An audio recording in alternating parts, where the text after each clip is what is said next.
রমজান মাস হচ্ছে খুশির মাস, রহমতের মাস। কিন্তু এই রমজান মাসে একজন বিবাহিত নারীর খাবার টেবিলে সব থেকে বেশি কাকে মিস করে বলেন তো? তার বাবা মাকে।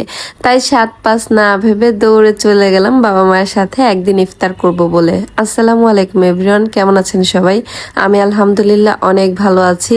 তো কোনো প্রস্তুতি ছাড়াই হুট করে বাবা মার কথা খুবই মনে পড়তেছিল, তাই আর কি চলে আসছি গ্রামের বাড়িতে। তো গ্রামের বাড়িতে এসে আমার ছোট ভাই বলতেছে চল একটা জায়গা আছে, ওইখানে সবাই ইফতার করে, আজকে আমরা বাইরে গিয়ে ইফতার করি। তো যেই ভাবা সেই কাজ, সবকিছু একদম প্যাকেট ট্যাকেট করে নিয়ে আসছি যে ওইখানে গিয়ে আমরা সুন্দর করে একটা ইফতার পার্টি করব ফ্যামিলির সবাই। আর যেতে যেতে রাস্তার ধারে দেখলাম যে একটা দোকানের সামনে অনেক কলা দাঁড় করে রাখছে, কাঁদি কাঁদি কলা। উফ, এই কলাগুলো দেখে আমার খুবই লোভ হইতেছিল, কারণ এই কলাগুলো একদমই দেশি কলা, কোনো ওষুধ নাই, ফরমালিন নাই, একদমই দেশি। তো ভাবলাম যে ইফতারের জন্য এখান থেকে কিছু কলাও নিয়ে যাই।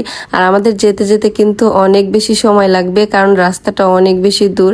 আমরা যে জায়গায় যাব আর কি, আমি আগে কখনো যাই নাই, সূর্য প্রায় ডুবি ডুবি হয়ে সারছে। তো ভাবলাম যে এইখান থেকে একটু দই নিয়ে যাই।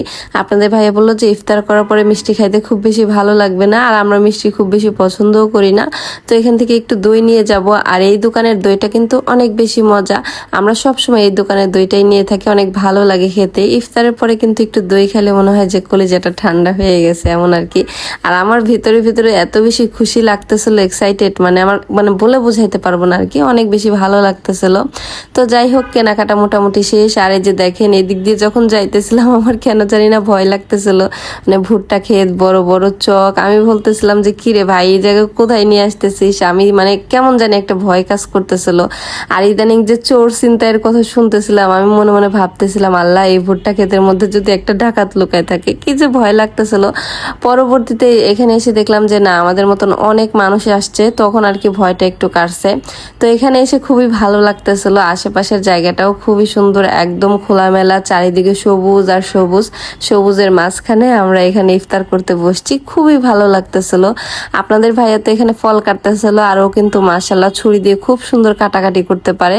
প্রত্যেকটা মানুষই আমরা হাতে হাতে ইফতার রেডি করতেছিলাম, এটা যে কত বেশি আনন্দ লাগতেছিল এটা বলে বোঝানোর মতন না। ইভামনি এখানে সালাদ ধুইতেছিল, সালাদ বলতে টমেটো, শসা, এগুলো সব সুন্দর করে ধুয়ে দিতেছিল, আর আপনাদের ভাইয়া সুন্দর করে কেটে কেটে দিচ্ছিল। আর আমি এখানে সুন্দর করে পরিবেশন করতেছিলাম। যে কোনো জিনিস খাওয়ার আগে যদি সুন্দর করে পরিপাটি করে গোছানো থাকে, তাহলে দেখতেও কিন্তু অনেক বেশি ভালো লাগে, তাই না? তো যাই হোক, এখানে কিন্তু ইফতার রেডি হয়ে গেছে আমাদের, এখন শুধু আজানের অপেক্ষা, আজান দিলেই আমরা খাওয়া দাওয়া শুরু করে দিব। আর এদিকে আমার মা কি মজার মজার ভর্তা করে আনছে, একটা বাদামের ভর্তা, একটা হচ্ছে কালো জিরা ভর্তা, একটা লাল মরিচের ভর্তা, আর তার সাথে এই যে মাংস দিয়ে খিচুড়ি, কম্বিনেশনটা কিন্তু জাস্ট ওয়াও, তাই না?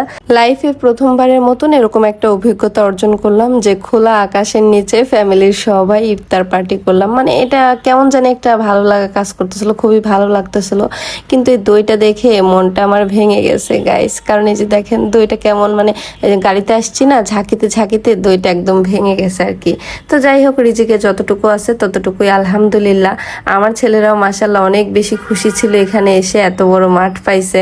তো এই যে আজান কিন্তু দিয়ে দিছে, আমরা আলহামদুলিল্লাহ বিসমিল্লাহ বলে কিন্তু ইফতার করা শুরু করে দিয়েছি। আর খুব বেশি তাড়াহুড়া করতেছিলাম, যেহেতু এটা খোলা মাঠ আর চারিদিকে কোনো মানুষজন ছিল না। তো ভাবলাম যে তাড়াতাড়ি ইফতারটা সেরে আমরা বাসায় চলে যাব, খুব বেশি দেরি করব না। তো আমি খিচুড়ি দিয়ে ভর্তা দিয়ে খাইতেছিলাম, এত বেশি মজা লাগতেছিল, বলে বোঝানোর মতন না। মায়ের হাতের যে কোনো খাবারই কিন্তু অনেক বেশি মজা, তবে আমার মায়ের হাতের ভর্তাটা একটু বেশি মজা, খুবই মজা ছিল। তো যাই হোক, আজকের ভিডিওটা এ পর্যন্তই। আপনারা সবাই অনেক ভালো থাকবেন, আর ভিডিওটা ভালো লাগলে অবশ্যই লাইক, কমেন্ট এবং শেয়ার করতে ভুলবেন না। টাটা, আল্লাহ হাফেজ।